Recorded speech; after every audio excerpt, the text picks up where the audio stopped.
Welcome back to day 3, way 3 of 7 ways to not find your spouse from somebody who did it wrong for a really long time and wants you to do better. Way 3 not to find your spouse is to date when you are not willing to get married in the next year. And I know what you're saying. Are you wanting me to rush into marriage and do like all the other Christians do and date for 3 days and say that God found my spouse and blah, blah, blah? No.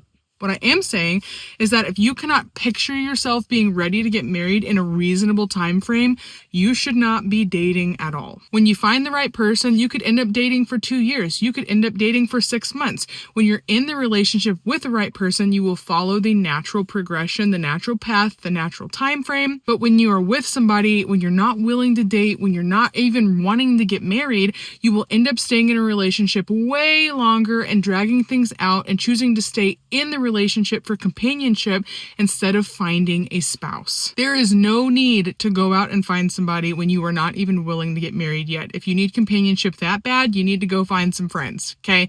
Because we, in this day and age, we think that dating is something we could do for 5, 6, 7, 8 years until we decide we're ready. There's a whole lot of life we can be living without being attached to somebody else and without one person hoping that the other person proposes and without this false sense of commitment and false sense of connection when there's no marriage covenant there to actually provide it.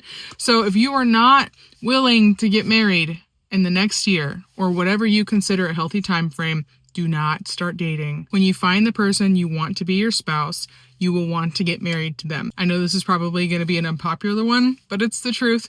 So come back tomorrow for day 4, way 4, as we go into another of the 7 ways not to meet your spouse.